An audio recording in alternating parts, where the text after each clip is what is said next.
तो lack of confidence, एक कमजोर था, काला सा बच्चा, उन सबको महसूस ये हुआ कि कोई काम नहीं कर सकूंगा, तो उन्होंने कहा चले नालायक तो है ही, बेवकूफ भी है, तो इसको स्कूल में डाल देते। एमए में जाके थोड़ा सा अल्लाह ताला ने रहम किया, करम किया, मैं गोल्ड मेडलिस्ट हूँ बस यूनिवर्सिटी में, उससे आप यूनिवर्सिटी के मयार का अंदाजा लगा लें। लेकिन बहरहाल मैंने सीएसएस के पेपर दे दिए, तो मैंने कहा कि ये अचीवमेंट काफी है कि मैंने उसके अंदर पोजीशंस ले ली है। और उसके बाद फिर हम जर्नलिज्म में आ गए जी। तो वो जो कहते थे चाय लिया, वो चाय ले आता था, टेबल साफ कर दो, टेबल साफ कर देता, बाज लोग की कहते थे हमारा वॉशरूम साफ कर दो, वॉशरूम साफ करते थे। दुनिया को बदलना चाहते हैं तो सबसे पहले आपने साबित करना है कि आप अपने आप को बदल सकते हैं। हर इंसान रोजाना 145 किरदार अदा करता है और हर किरदार दूसरे किरदार से मुख्तलिफ है। एक ट्रेनिंग मैंने ली थी 7 दिन की, $15,000 दिए थे मैंने। जो सब हम जिस आपके सेट पे बैठे हैं यहाँ पे कभी कभी लड़ाई भी हमें देखने को मिल जाती है। और ये ऐसा क्यों होता है कि मेरे ख्याल है अगर हम उठा के देखें तो सबसे ज्यादा लड़ाइयाँ शायद जो 3 टूल है ना सीखने के, उसमें ट्रैवलिंग नंबर 1 है। इंसान पाँव से सोचता है, याद रखिएगा, ये दिमाग से नहीं सोचता। आपका पाँव चलेगा तो आपका ब्रेन चलेगा। दुनिया में कभी कोई बिजनेसमैन खसारे में नहीं रहा, नुकसान में नहीं। इमरान रियाज की मदद है, वो 2 बंदे जो हैं वो उस चीज के हैं कि उन्होंने नवाज शरीफ को कहा और नवाज शरीफ ने उनका भरम रखा और नवाज शरीफ ने उसकी सिफारिश की। अगर आप काम कर रहे हैं और उसका बेनिफिट सिर्फ आपको हो रहा है तो फिर आप अच्छे ह्यूमन बीइंग नहीं है। मैं समझता हूँ कि मेरी जरूरत जो है वो मुद्दत होगी है, पूरी होगी। अब मेरी जिम्मेदारी है कि मेरी वजह से लोगों की जरूरतें पूरी होनी चाहिए। मैं आज अगर काम करना बंद कर दूं, कोई तनकीद नहीं होगी मेरे ऊपर। अरेंज मैरिज थी, मैंने अपनी बेगम को नहीं देखा हुआ था, बेगम ने मुझे नहीं देखा हुआ था, शायद शादी भी इसलिए होगी। आपको सिर्फ एक काम करना चाहिए कि आपको एक स्किल आनी चाहिए और उस स्किल को बेचने के लिए आपको एक मार्केट चाहिए। एक दिन आया था, मैं जज्बाती हो रहा हूँ, थोड़ा सा इमोशनल हो रहा हूँ, उसमें उन्होंने कहा कि मैं आज आपको लिख के देता हूँ कि कभी ये लड़का वो है जिस पे आप लोग फख्र करें। अस्सलाम वालेकुम जी, हाफिज अहमद पॉडकास्ट में खुशामदीद। और आज अगेन एक बहुत ही मजे की पॉडकास्ट होने वाली है। मेरे साथ जो शख्सियत मौजूद हैं, सीनियर जर्नलिस्ट हैं, होस्ट हैं, एंकर हैं, इसके अलावा इनकी और भी बड़ी डाइवर्सिटी है इनकी प्रोफाइल के अंदर, इनकी पर्सनैलिटी के अंदर। ये लोगों को हेल्थ के हवाले से भी गाइड कर रहे होते हैं, लोगों को टूर पे भी लेके जा रहे होते हैं।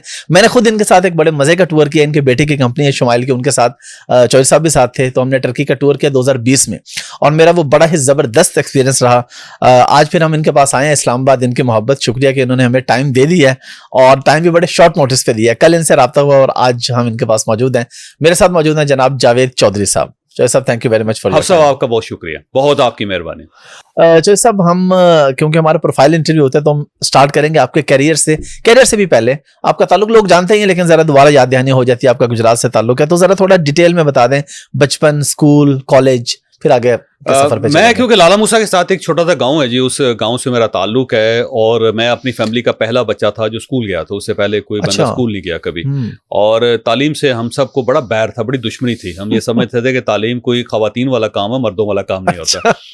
तो बहरहाल मैं क्योंकि फिजिकली जरा कमजोर था बचपन में, ऐसे होता है ना, वैसे अजीबोगरीब से बच्चे, चमूसड़ उसको पंजाबी में कहते हैं कि कमजोर भी है, काला भी है और उसके अंदर कॉन्फिडेंस भी नहीं है। तो लैक ऑफ कॉन्फिडेंस, एक कमजोर था, काला सा बच्चा, तो मैं उन सबको महसूस ये हुआ कि कोई काम नहीं कर सकूंगा, तो उन्होंने कहा चले नालायक तो है ही, बेवकूफ भी है, तो इसको स्कूल में डाल देते। ठीक है, मुझे उन्होंने स्कूल में दाखिल करवा दिया, जो जाहिर एक बड़ी गलती थी उनकी। और उसके बाद वो बड़ा अरसा पछताते भी रहे कि हमने ये क्या किया। अच्छा, तो बहरहाल अल्लाह ताला का कोई रहम और करम था जी। और मैं स्कूल गया, फिर उसके बाद मेरी पूरी फैमिली जो थी, क्योंकि मैं सबसे बड़ा बच्चा था पूरे खानदान में, तो फिर उसके बाद सारे हमारे कजन्स और सब लोग जो है वो सब स्कूल्स में, एजुकेशन में, फिर हम एजुकेशन में चले गए। मेरे वालिद साहब को वैसे बहुत शौक था एजुकेशन का, इसमें कोई शक नहीं है। ठीक है। और वालिद साहब अगर इनिशिएटिव ना लेते तो शायद हम गांव के अंदर ही अब तक पर खप गए होते। तो उनके इनिशिएटिव की वजह से फिर मुख्तलिफ जगहों पर आते रहे, जाते रहे। तो यही बैकग्राउंड है। इसके अलावा खास बचपन में कोई मार भी खाते रहे आप? मार तो मैं रोज खाता था, अपने टीचर से मार खाता था जी। हमारे जमाने में सबका ख्याल ये था कि अच्छा वालिद वो है जो अपने बच्चों को फेंटा लगा लेता है। अच्छा, और अच्छा उस्ताद भी वही है जो मुर्गा बना लेता है और फेंटा लगा लेता है। ठीक है। तो कहते थे बड़ा जबरदस्त उस्ताद है कि इसने कुछ 40 छड़ियां मार के ना सबको लालो लाल कर दिया। तो वो लालो लाल करने वाले उस्ताद से तो कभी ऐसा वक्त नहीं गुजरा, कोई एक दिन भी ऐसा नहीं गुजरा हाफ साहब जब के फेंटा ना खाया हो। तो फेंटा खाने में बड़ा एक्सपर्ट हो पूरी जिंदगी। इसलिए हर किस्म की मार जो है सह जाते हैं, क्योंकि बचपन में बड़ी मार खाई हुई।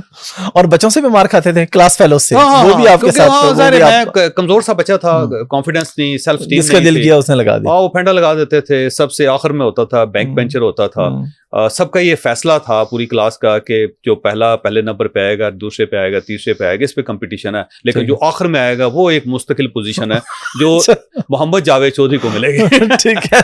तो मेरी पोजीशन मुस्तकिल थी माशाल्लाह, एमए तक जी, एमए में जाके थोड़ा सा अल्लाह ताला ने रहम किया, करम किया, मैं गोल्ड मेडलिस्ट हूँ बस यूनिवर्सिटी में। उससे आप यूनिवर्सिटी के मयार का अंदाजा लगा लें। लेकिन बहरहाल वो एक ही मेरी पोजीशन है जी, वो मास्टर में आखिरी जो स्ट्रोक था वो मैंने इस्लामिक यूनिवर्सिटी से आपने किया वो। अच्छा, उस वक्त क्या ऐसा शौक पैदा हुआ कि अब मैंने पढ़ना है, मतलब जब ग्रेजुएशन तक आप नॉर्मल चल रहे थे? मुझे ना शुरू में ना आप सब किताबें पढ़ने का बहुत ज्यादा शौक था। और अल्लाह ताला ने मेमोरी बड़ी शानदार दी है, फोटोग्राफिक है जी। मसलन अगर आप 40 साल पुरानी बात भी अगर मुझे कोई रेफरेंस देंगे ना, तो पूरे कलर्स के साथ, टाइम के साथ, एक एक लफ्ज के साथ वो याद आ जाएगी। तो मेमोरी बड़ी शार्प थी, कुदरत की तरफ से बहुत बड़ा ये इनाम है मेरे लिए। और उसके साथ मुझे फिर किताबें पढ़ने का बहुत ज़्यादा शौक था। और जब मैं मैट्रिक मैंने किया तो उस वक्त तक मैं रशियन लिटरेचर तक पढ़ चुका था, इंग्लिश लिटरेचर है, रशियन लिटरेचर है, सब नावल जितने पाकिस्तान के अंदर लिखे जाते थे सारी लाइब्रेरियाँ चट कर चुका था। और फिर मुझे सारी की सारी किताबें ज़ुबानी याद थे। ये कमाल ये था कि जब भी कोई शख्स को किताब लेके आता था तो मुझे ये याद होता था कितने सफ़ात की है और इसके अंदर क्या क्या है, तो मैं बोलना शुरू कर देता था कि इसके फ़लाँ सफ़े पे ये है, फ़लाँ सफ़े पे ये है। तो उससे मेरी मालूमात बहुत अच्छी थी। और यही वजह थी कि मुझे क्लासरूम के अंदर मेरे क्लास फेलोज मुझे हेट करते थे और मेरे टीचर्स मुझे हेट करते थे। और उसकी वजह ये थी कि टीचर्स जो थे उनके ज़ाहिर उनको पढ़ने का शौक नहीं था, किसी उस्ताद को शौक नहीं होता पाकिस्तान में। और क्लास फेलोज जो हैं वो सिर्फ अपने आप को सिलेबस तक महदूद रखते हैं। तो सिलेबस की किताबें मुझे बड़ी बोर लगती थी और बाकी जो थी ना वो सब किताबें बड़ी शानदार लगती थी। और इस वजह से भी मैं जब बोलता था तो सब लोगों को थोड़ा सा अपनी कम मायगी का एहसास होता था, तो उसके फौरन बाद वो मुझे थोड़ा स्नप कर देते थे। एमए तक इसी तरह चलता रहा जी। उस वक्त तक भी मैं आप ये समझे कि बस नालायक स्टूडेंट था और सब मुझे ऐसे ही समझते थे कि बिल्कुल फारिग आदमी, बगलोल जिसको कहते हैं, तो बगलोल समझते थे मुझे। ठीक है। तो जब पहला साल था और उसमें ज़ाहिर कुछ आपको पता है क्लास के अंदर भी पेपर्स होते हैं, तो क्लास के अंदर पेपर्स होते थे, तो एक स्टूडेंट था जो हमेशा टॉप करता था, तो उसके लिए तालियां बजाई जाती थी। मैं पीछे बैठ के बेंच पे और आराम से मदद से बैठ के बुक्कल मारी होती थी उसकी चादर की और उसको देखता था। तो एक दिन मैंने सोचा, मैंने कहा यार इस लड़के में और मुझ में क्या फ़र्क है, आखिर कोई ना कोई फ़र्क तो होगा ना, जिसकी वजह से हमेशा टॉप कर जाता है और मैं पीछे रह जाता हूँ।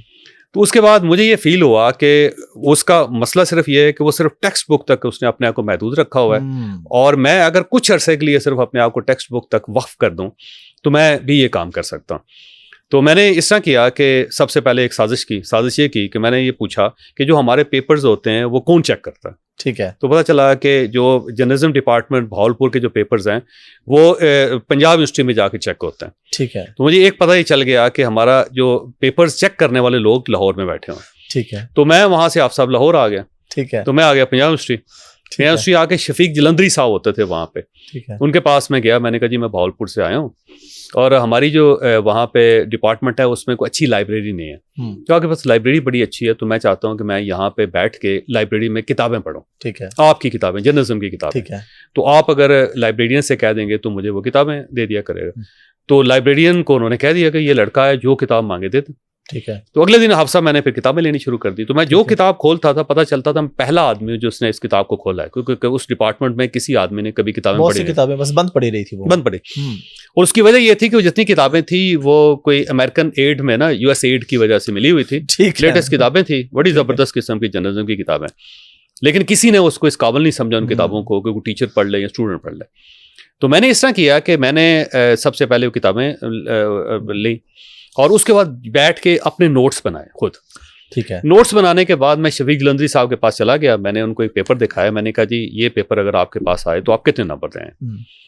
तो उसमें उन्होंने जलंधरी साहब ने देखा पेपर को चेक करके ना, इस तरह कहने लगे कि बात ये है कि अगर ये पेपर मेरे पास आएगा, ये क्वेश्चन, ये आंसर आएगा, तो मैं 20 में से 19.5 बल्कि 20 बल्कि 21-22 नंबर भी दे दूंगा इस बंदे को। लेकिन वजह यह है कि कोई शख्स आधे घंटे में 19 सफ़ात लिख नहीं सकता, तो अगर ज़ाहिर है कोई लिख ही नहीं सकता तो नंबर कैसे मिल सकते हैं। तो मेरे हाथ गिदड़ सिंह ही आ गए। मुझे पता चल गया कि इशू कंटेंट का नहीं है, 19 सफ़ात का, कितने सफ़े लिखे कि आपने आधे घंटे में 19 सफ़ात लिखना है। ठीक है। तो मैंने अपने नोट्स बनाए जी। वो आज भी यूनिवर्सिटियों के अंदर नोट्स वो लोग उनको याद कर रहे होते हैं, वो नोट्स मैंने सारे नोट्स बनाए अपने। और उस दौरान जब मैं नोट्स बना रहा था बिल्कुल आप समझिए मजहूल हो गया, जैसे होता है ना मजा, कि कमरे के अंदर है, शेप बड़ी हुई है, वो नहाते भी 3-3 दिन हो गए हैं, बस खाना भी वहीं पे मंगवा रहा है, किसी और के दोस्त के कमरे में रह रहा हूँ। मैं बाहर निकलता था, लोग देख के मुझे वहशत ज़दा हो जाते थे कि यार ये कौन पागल आ गया। और मैं अंदर अपने नोट्स बनाई जा रहा हूँ। नोट्स बनाने के बाद मैंने फिर रट्टा लगाया, जिसको मेमोरी मेरी पहले बड़ी अच्छी थी, ठीक है, और उसमें से सिर्फ रट्टा जो था ना वो टका के लगाया मैंने। ठीक है, उसके बाद मैंने उसको लिखने की प्रैक्टिस की, ठीक है, और लिखने की इतनी ज़्यादा प्रैक्टिस की कि आप हैरान रह जाएंगे कि मैं वाकई आधे घंटे में 20 सफ़ात लिख लेता हूँ। उस प्रैक्टिस की वजह से मेरी आज भी उंगली टेढ़ी है, देखें पूरे हाथों में। अच्छा, ये वाहिद उंगली है जो टेढ़ी है, सिर्फ उस प्रैक्टिस की वजह से कि मैंने इतना ज़्यादा लिखा उसमें, और लिखता जाता था, पेंसिलें फेंकता जाता था, लिखता जाता था, पेंसिलें फेंकता जाता था। और उसके बाद फिर मैंने वो अचीव कर लिया कि मैंने आधे घंटे में 19 सफ़ात लिखने हैं। और फिर मैंने वो सारे पेपर दिए तो सबसे नालायक जो स्टूडेंट था वो टॉप कर गया उस क्लास में। और उस पे किसी टीचर ने और किसी स्टूडेंट ने इस अचीवमेंट को मानने के लिए तैयार नहीं हुआ। सब ये कहते थे कि ये गड़बड़ है। और जब मेरे पेपर दोबारा रीचेक किए गए तो 6-7 नंबर मेरे दोबारा बढ़ गए। अच्छा। तो मुझे उस दिन पता चल गया कि जो एग्जामिनेशन सिस्टम है उसके अंदर सिर्फ रटा है और तेजी से लिखना है, कितना ज्यादा लिखना तेजी से लिखना है आपने। ठीक है। तो बस जी वो फिर हमारे उसके बाद रुके नहीं, फिर हम रटा लगाते रहे और फिर तेजी से लिखते गए। लिखने में तो माशाल्लाह फिर आप माहिर हैं ही, माशाल्लाह पूरी दुनिया आपको पढ़ती है। ये सफर फिर आपका लिखने का अखबार के अंदर कॉलम निकाली का, ये देखिए मुझे किताबें पढ़ने का शौक था, बहुत ज़्यादा किताबें पढ़ने का शौक था। और उसके बाद मैं, क्योंकि मेरे वालिद साहब चाहते थे कि मैं वकील बनूं, तो मैं पहले लॉ कॉलेज में पढ़ता रहा था। मैं वहाँ से भागा हुआ। अच्छा। FSC में डॉक्टर बनने की कोशिश, बल्कि इंजीनियर बनने की कोशिश की, मुकम्मल फेल हुआ FSC में। अच्छा। ओहो, इतना ज़्यादा फेलियर है कि आप अंदाजा नहीं कर सकते लाइफ के अंदर।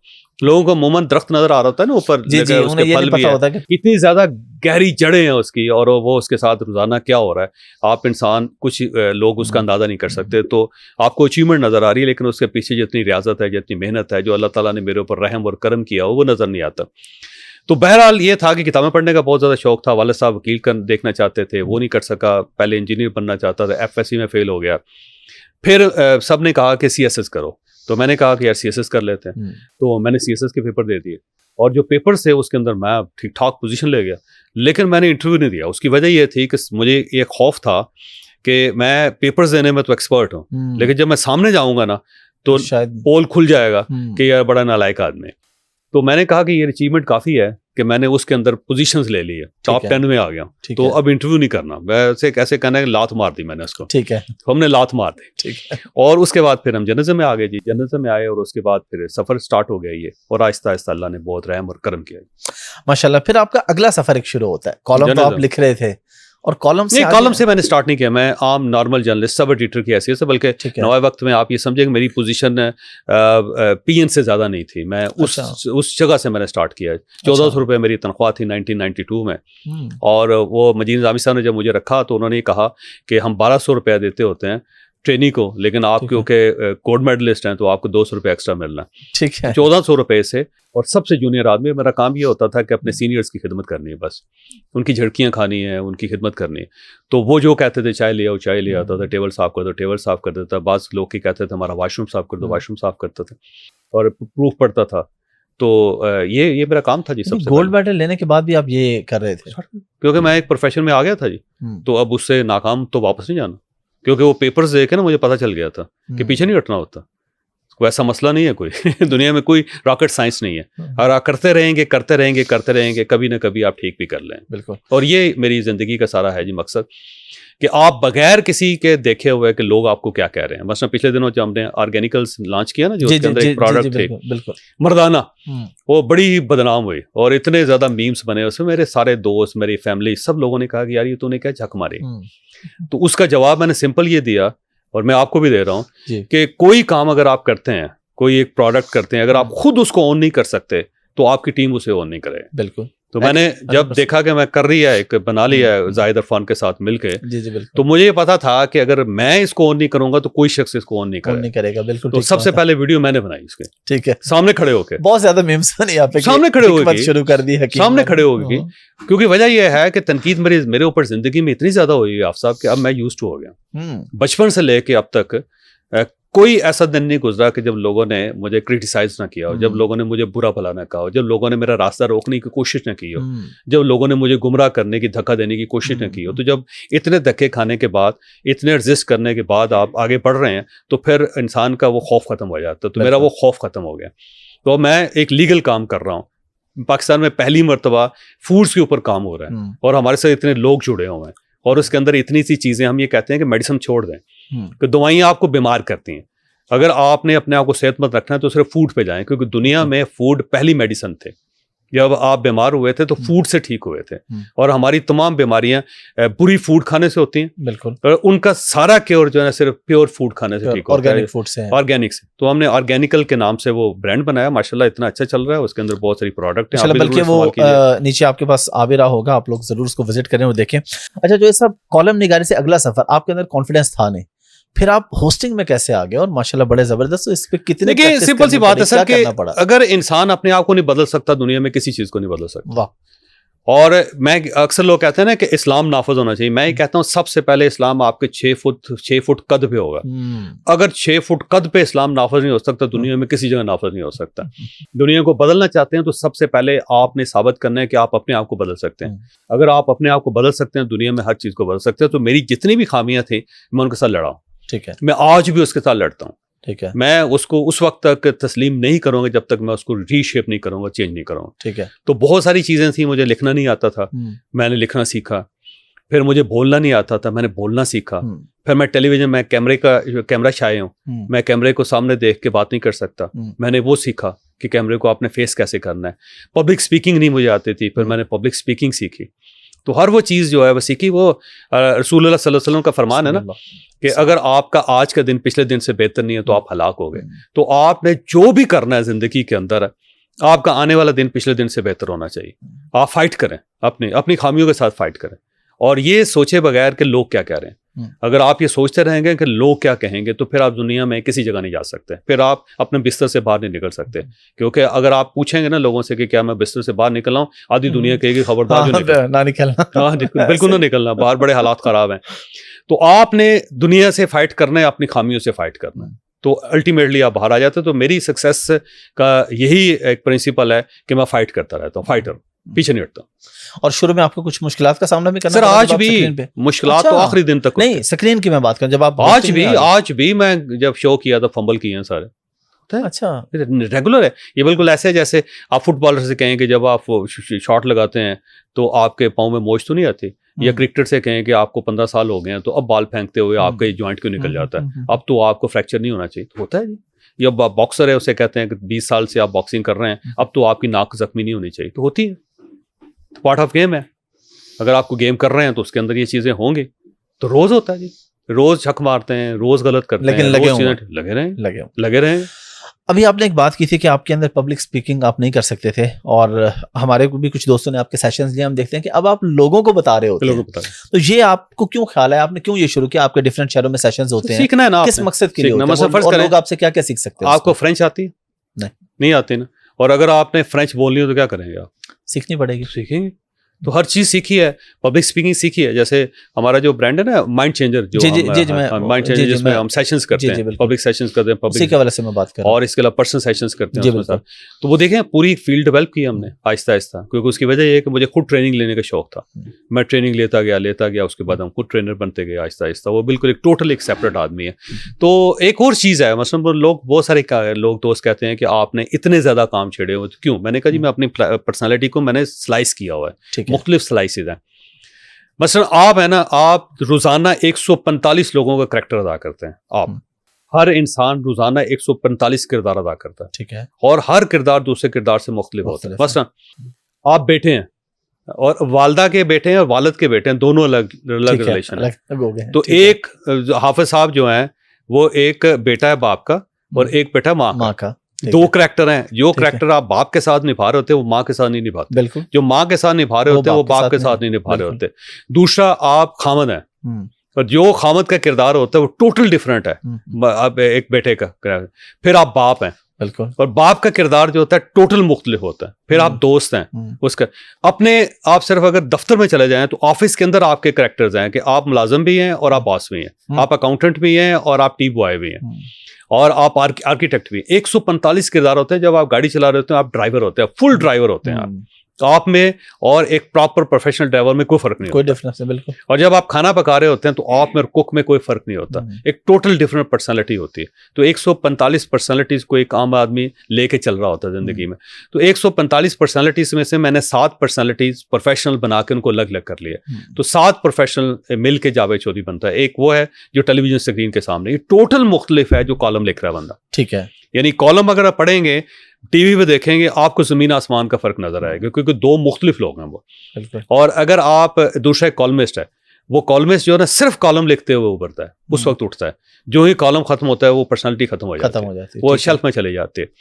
इसके साथ साथ मैं ट्रेनर हूँ, तो जो ट्रेनर है वो टोटल डिफरेंट पर्सनालिटी, उसका ना कॉलमिस्ट के साथ ताल्लुक है ना उसका टीवी।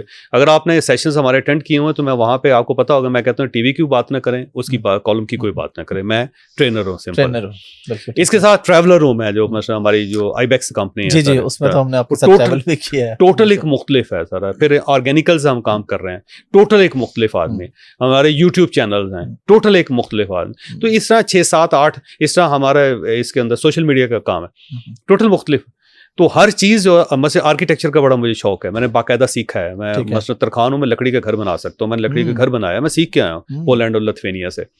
तो वो टोटल एक डिफरेंट आदमी है। तो आपने करना ही होता है कि आपने अपनी पर्सनालिटीज को स्लाइसेस में कन्वर्ट करना होता है। और बिल्कुल एक्टर की तरह, जब एक एक्टर होता है ना, मास्टर दिलीप कुमार की 2 फिल्में देखें, एक में नौकर बना हुआ है, एक में बास बना हुआ है, तो आप दोनों कट्ठी लगा के देखें, जब बास का कैरेक्टर होगा डिफरेंट होगा, जब वो नौकर का कैरेक्टर करेगा डिफरेंट करेगा। तो सेम इसी तरह जब एक एक्टर कर सकता है तो आप अपनी पर्सनालिटी को स्लाइसेस में तकसीम करके प्रॉपर काम कर सकते हैं। ये अल्लाह ताला ने एबिलिटी रखी हुई है। कुत्ता जो होता है ना, जो कुत्ता रहता है हर दौर हर वक्त, बिल्ली बिल्ली रहती है, शेर रहता है, वो अपने कैरेक्टर्स को कन्वर्ट नहीं कर सकता। सिर्फ इंसान है जो 145 कैरेक्टर निभाता है रोजाना। तो आपने सिर्फ अपनी सलाहियत को समझना होता है, तो उसके बाद कोई चीज़ भी मुश्किल नहीं है जिंदगी में। अच्छा, जो सब एक बड़ी इंपॉर्टेंट चीज़ है, क्योंकि आप माशाल्लाह ट्रेनिंग्स देते हैं, पूरे पाकिस्तान में आपके सेशंस होते हैं। हमारे यहाँ लोगों में ये कॉन्सेप्ट नहीं है अपने ऊपर इन्वेस्ट करने को, यार ट्रेनिंग के किस चीज़ के पैसे भाई? क्योंकि मैं खुद ई-कॉमर्स का मेरा बिजनेस है, IT का, तो हम लोग भी ट्रेनिंग्स देते हैं, लोगों में कहते हैं मंजन सेल कर रहे हो। तो इस पर मैं चाहूँगा आपका मैं लाजमी ओपिनियन लूँ। हम लोग घूमने फिरने पे, खाने पीने पे लाखों लगा देंगे, लेकिन पर्सनैलिटी डेवलपमेंट पे, कुछ सीखने पे हम चंद हजार। मेरे ना एक फिल्म साज एक मेरे दोस्त है, तो अब तो उनका इंतकाल हो गया, तो मैं नाम नहीं ले रहा। तो उनके पास ना एक फाइनेंसर था। एक फाइनेंसर होता है ना जिसको प्रोड्यूसर कहते हैं, एक डायरेक्टर होता है, एक प्रोड्यूसर होता है। प्रोड्यूसर जो होता है पैसे लगाता है, ठीक है, और वो फाइनेंसर होता है, फाइनेंसर भी होता है और प्रोड्यूसर भी होता है, उसका नाम प्रोड्यूसर लिख देता है, ठीक है। अब फाइनेंसर तो लिखना बुरा होता है ना, फिल्म का फाइनेंसर ही है, तो उसका नाम प्रोड्यूसर रख देता है, वो प्रोड्यूस किया। और दूसरा डायरेक्टर होता है जो डायरेक्शन देता था। तो उनके पास एक प्रोड्यूसर थे या फाइनेंसर थे, और वो आम से बंदा था, पैसे वाला आदमी था। तो उसे किसी ने कहा कि फिल्म बना लो, लगा दो, कितने पैसे लगेंगे? उसने कहा 5 करोड़ लगे, उसने लगा देते हैं, ठीक है।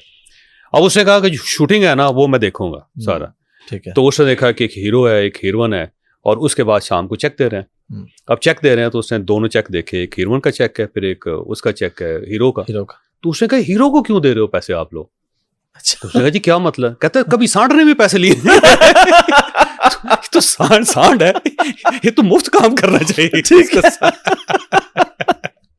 तो बहुत सारी चीजें हम समझते हैं सांड है, उसके पैसे नहीं दिए जाते। मैं अक्सर हाफसा ये कहता हूँ कि यहाँ जो शार आ गया ना, इसके नीचे जितने पैसे लगाए हुए ना आपने, मतलब आपने देखें ये कोट पहना हुआ है, मैंने शर्ट पहनी हुई है, ये रुमाल लगाया, इस नीचे चलते जाएं, शूज तक जाएं, तो जितने पैसे आपने यहाँ से नीचे खर्च किए हुए ना, अपनी जराबों तक, अपने शूज तक, सिर्फ आप उसका 10% इससे ऊपर खर्च कर लें तो दुनिया बदल जाएगी। जबरदस्त। मसला ये है कि हम इससे नीचे तो बहुत ज्यादा तवज्जो देते हैं, शारक से नीचे कि बेस्ट कोट लेंगे, बेस्ट टाई लेंगे, बेस्ट शर्ट लेंगे, बेस्ट अंडरवेयर लेंगे, जिसे दुनिया में कोई शख्स नहीं देखता। हाँ जी। बेहतरीन अगर हम बनियान पहनेंगे, शूज पे बहुत ज्यादा तवज्जो देंगे, पतलून जो होगी उसकी क्रीज का बड़ा ख्याल रखेंगे, ऐसे ही ना। जुराबें भी हम बड़ी शानदार लेंगे कि पाँव को तकलीफ ना दे, ऐसे ही है ना। बिल्कुल ऐसे। गाड़ी बड़ी जबरदस्त लेंगे, मोटरसाइकिल बड़ा जबरदस्त लेंगे, बेडरूम बड़ा जबरदस्त बनाएंगे, घर बड़ा अच्छा बनाएंगे, शारक से नीचे। लेकिन मसला ये है कि आप इस शारक से ऊपर हैं, ये नीचे से कॉमन है आप मुकम्मल तौर पे।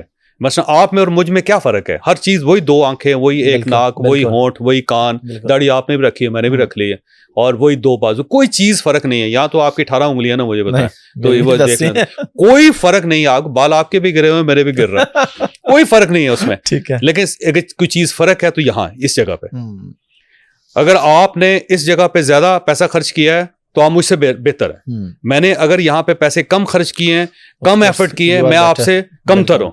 एक अनपढ़ में पढ़े लिखे बंदे में क्या फर्क होता है? यहाँ फर्क होता है सॉफ्टवेयर का। हमारी ट्रेजेडी ये है पाकिस्तान में कि हम यहाँ पे तवज्जो नहीं दे रहे। देखें, ये सब कुछ है। यहाँ से इंसान मुसलमान बनता है, यहाँ से यहूदी बनता है, यहाँ से ईसाई बनता है, यहाँ से सिख बनता है, यहाँ से फिलोसोफर बनता है, यहाँ से डॉक्टर बनता है, यहाँ से इंजीनियर बनता है, यहाँ से एंकर बनता है, यहाँ से सहाफी बनता है, यहाँ से नालायक होता है, यहाँ से जज होता है, यहाँ से मुल्ज़म होता है, सब यहाँ पे। तो अगर आप इसको तब्दील नहीं करेंगे तो आप बहुत पीछे रह जाएंगे। तो मैं लोगों को कहता हूँ, भाई साहब, जो यहाँ से नीचे खर्च कर रहे हैं ना, उसका 10% यहाँ पे खर्च कर लें, आपकी दुनिया बदल जाएगी और आप दुनिया बदल देंगे सारे। मसला सिर्फ ये है कि हम आप यहाँ पे खर्च नहीं कर रहे उसका, और मैं खर्च करता हूँ सबसे ज्यादा यहाँ पे। अच्छा, और इसलिए आप लोगों को भी कहते हैं कि भाई तुम ये करना चाहिए। एक ट्रेनिंग मैंने ली थी 7 दिन की, $15,000 दिए थे मैंने। 15,000 7 दिन की ट्रेनिंग। और सिर्फ एक चीज मैंने सीखी थी उनसे, उसने ये कहा था कि वो हेल्थ से रिलेटेड, ठीक है, हेल्थ से रिलेटेड, ठीक है, हेल्थ से रिलेटेड थी। उसने कहा सिर्फ एक नुस्खा है हेल्थ का दुनिया में, सिर्फ वो कर लें, दुनिया में कोई बंदा बीमार नहीं होगा और आप कभी बीमार नहीं होंगे। उसके बाद वही कहता है कि उसने कहा कि drink your food, eat your water. वाह, drink your food, eat your water, eat your water. मसला पानी जब भी पीना है ना, उसको इस तरह पीना जैसे आप खा रहे हैं, आहिस्ता, क्योंकि वो आपके मसाम में जाना चाहिए। अगर कुट कुट कर करके पी जाएंगे ना, तो आपके सिस्टम पे लोड पड़ेगा, बाहर निकल जाएगा। तो सिप लें पानी के, इस तरह जैसे आप उसको खा रहे हैं, ठीक है। और फूड को आप इतना चो करें तो लिक्विड बन जाए। हाँ, उसे आपने ड्रिंक करना है। मुंह अल्लाह ताला ने इसलिए बनाया हुआ है कि आप अपने स्टमक पे बोझ ना डालें, उसको इतना ज्यादा ग्रिल करें, इतना ग्राइंड करें आप मुंह के अंदर कि वो लिक्विड हो जाए, तो आप कभी बीमार नहीं होंगे। तो उसके लिए मैंने $15,000 खर्च किए थे नुस्खे के लिए, आपको फ्री दे रहा हूँ वैसे। जबरदस्त। अच्छा जैसा आपका एक और बिजनेस मल्टीपल है माशाल्लाह, टूरिज्म कंपनी आपकी आइबेक्स ग्लोबल, मैंने भी उसके साथ ट्रैवल किया। मैं एक बात यहाँ पे ऑन रिकॉर्ड बताना चाहूंगा कि मैंने फैमिली के लिए 2-4 दफा वीज़ा भी अप्लाई किया, अल्हम्दुलिल्लाह लगे भी, हम ट्रैवल भी करके आए। उसमें एक चीज़ मुझे बड़ी अच्छी लगी कि मैंने आपकी टीम को एक कंट्री का कहा, मैंने फलां कंट्री का अप्लाई करना, उन्होंने कहा ये ना करो, हमें तो पैसे दोगे हमारा फायदा हो जाएगा, लेकिन ये अभी नहीं, इससे पहले तुम्हें ये 2 काम करने पड़ेंगे। तो उसकी क्या वजह है? पैसे आ रहे हो तो किसको नहीं अच्छे लगते? देखिए, मेरा क्योंकि बेटा कर रहा है ना काम जी, और हम हमारा पैशन है, हमारा ये पैशन है, हमारा ये बिजनेस नहीं, याद रखिएगा। बिजनेस अगर करना हो तो ये कोई बहुत अच्छा बिजनेस नहीं है, क्योंकि उसकी वजह ये है कि इसमें 100% मैनेजमेंट है। इसमें कोई एक चीज़ भी ऐसी नहीं है जो आपके कंट्रोल में है। ना आपकी एयरलाइन है, ना आपके होटल हैं, ना आपके रेस्टोरेंट्स हैं, ना आप वीज़ा सर्विस है आपकी, ना आप एम्बेसी हैं, ना आप डॉलर हैं, आप कुछ भी नहीं है। ये 100% मैनेजमेंट है, और इतनी मैनेजमेंट है बड़ी टफ होती है। तो अगर आपने पैसे कमाने हो तो बेहतरीन तरीका ये है कि गर्मियों के अंदर तरबूज की रेडी लगाएं आप 2 ट्रक तरबूज खरीदें और दिनों में आप अमीर हो जाएंगे। कोई प्रॉपर्टी में क्या काम करें जी, बगैर कोई प्लॉट के आप फाइलें बेचना शुरू कर दें, आप अरबपति हो लोग बेच रहे हैं, तो अगर आपने पैसा कमाना है, तो मैंने अपने बच्चों को कहा है कि अगर पैसा कमाया तो फिर और बिजनेस करो जिसमें पैसे हैं। ये पैसे के लिए नहीं है। इसको हम ये कहते हैं कि ये है हॉस्पिटैलिटी सर्विस बिजनेस। ठीक है, इसमें हॉस्पिटैलिटी पहले नंबर पे आते हैं और सर्विस बाद में आती है और बिजनेस आखिर में आता है। अगर आप इसको बिजनेस को पहले करोगे तो फिर ना हॉस्पिटैलिटी हो सकेगी, ना सर्विस हो सकेगी। तो हमारे क्योंकि सर्विसेज हैं और हॉस्पिटैलिटी अक्सर जो मैं देखता हूँ, क्योंकि अब तो दफ्तर में ज़ाहिर मेरा कम ही जाना होता है, वो तो इंडिपेंडेंट एक बिजनेस है और शिमाइल चला रहा है वो उसको मकान, मेरा उसमें कोई कंट्रीब्यूशन नहीं, बल्कि मुझे फ्री यूज कर रहा हो। अच्छा। और मैं उसको आपके कैमरे के रेफर में कहूँगा मुझे पैसे दिया करो। अच्छा, अब इशू ये है कि मैं जब जाता हूँ तो मैं देखता हूँ कि बहुत सारे क्लाइंट्स उनके पास आए होते हैं, तो उनको यही कह रहे होते हैं कि आपकी ट्रैवल हिस्ट्री नहीं है, आप अप्लाई ना करें, आपका वीज़ा रिफ्यूज़ हो जाएगा, आपके पैसे ज़ाया हो जाएंगे। तो वो लोगों को डिस्करेज कर रहे होते हैं, बल्कि उनको कह रहे होते हैं कि थोड़ा थोड़ा आप ना इस तरह ट्रैवल करना शुरू करें ताकि आप दुनिया फिर देख सकें। फौरी तौर पर अगर आप अप्लाई कर देंगे कोई यूरोपियन कंट्री में या अमेरिका में या USA में या UK में तो या कनाडा में, तो आपके ऐसे रिफ्यूज़ल ज़्यादा हो जाएंगे। तो वो उसकी मेन रीज़न ये है कि हम लोगों से ब्लफ नहीं करना चाहते। जिंदगी में याद रखिएगा कि ये कहते हैं ना हर चीज़ यहाँ पे रह जाती है, वाकई एक्चुअली यहाँ पे रह जाती है, इसमें कोई शक नहीं। अगर आप 1 अरब रुपये अभी कमा लेंगे तो उसके बाद क्या होगा, यही रह जाएगा। बिल्कुल। और बैंक दौलत पाकिस्तान जो है ना उसके उसी की अमाउंट है, उसी की प्रॉपर्टी है वो। आप दुनिया में से कुछ नहीं लेके जाएंगे। आप जब जाएंगे तो कुछ लोग आपको अच्छा कह रहे होंगे, कुछ लोग आपके लिए दुआएं कर रहे होंगे, कुछ लोग आपके साथ अच्छी खुशियों वाली यादें वो बसता होंगी, तो वो आपका असासा होती है कुल। तो अगर फर्ज करें बहुत ज़्यादा पैसा कमा भी लेंगे तो क्या कर लेंगे, क्या तीर चला लेंगे, पहले इतने लोगों ने कमाया हुआ क्या कर लिया उन्होंने। तो ये वजह अच्छा, जो सब विजिट आप डिफरेंट करवाते रहते हैं, हमने भी आपके साथ विजिट किया टर्की का, लेकिन जॉर्डन, इजिप्ट, ये वाले जो टूर्स हैं इनका क्या मकसद होता है? वहां पे ऐसा क्या कुछ देखने को होता है, या ये आपका कोई शौक है, कोई एजुकेशनल पर्पस होता है साथ सिखाने का? मतलब हम सोचते हैं ना कि यार देखने को तो यूरोप है, आप जॉर्डन ले जाते हैं, आप इजिप्ट भी ले जाते हैं, खैर यूरोप भी जाते हैं, यूके भी जाते हैं, लेकिन इन कंट्रीज की देखिए वो ना एक चाइनीज प्रोवर्ब है कि travelling is the best university of the world, कि जो 3 टूल है ना सीखने के, उसमें ट्रैवलिंग नंबर 1 है। यही वजह है कि तमाम अंबिया कराम से अल्लाह ताला ने हिजरत करवाई, उनको सफ़र करवाया। कोई एक भी नबी ऐसा नहीं था जिससे सफ़र ना किया। वो एक जगह से दूसरी जगह, तीसरी जगह उससे जाके देखा, और कुरान मजीद में उसने कहा कि दुनिया की सैर करो। अगर दुनिया को अंडरस्टैंड करना चाहते हो तो आप उसको सैर करो, इस ज़मीन के ऊपर फिरो, घूमो इसके ऊपर, फिर आपको दुनिया अंडरस्टैंड कर। तो पहला जो है ना नॉलेज का सबसे बड़ा बेस है वो है ट्रैवलिंग। अगर आप पढ़े लिखे नहीं हैं, आप नाकाम है ज़िंदगी में, पीछे रह गए हैं, कुछ भी नहीं, कुछ ना करें, आप सिर्फ ट्रैवल कर लें। मैं अक्सर लोगों को कहता हूँ कि दुनिया में जितनी भी इन्वेंशंस हुई हैं, जितनी भी इन्वेंशन हुई है, सब का सब आइडिया ट्रैवल के दरम्यान मिला है। एक भी ऐसी इन्वेंशन नहीं है कि जो सफ़र के दौरान ना मिली हो। इसीलिए हमेशा ये कहते हैं कि जब भी आप परेशान हो तो आप वॉक करना शुरू कर दें, क्योंकि इंसान के पाँव का इंसान की सोच के साथ बड़ा गहरा ताल्लुक है। इसलिए जब आपने देखा, फिल्मों में देखे होंगे कि जब कोई आदमी परेशान होता है, कोई अंदर उसकी बीवी की जच्चगी का मरहला तय हो रहा होता है, बच्चा पैदा हो रहा होता है, वो कॉरिडोर में घूम रहा होता है, चल रहा होता है, और जो भी आपको परेशान बंदा नजर आएगा किसी भी फिल्म के अंदर आपको घूमता हुआ नजर आएगा, क्योंकि इंसान पाँव से सोचता है, याद रखिएगा, ये दिमाग से नहीं सोचता। आपका पाँव चलेगा तो आपका ब्रेन चलेगा। ये अल्लाह ताला ने कोई अजीब सा सिस्टम रखा हुआ।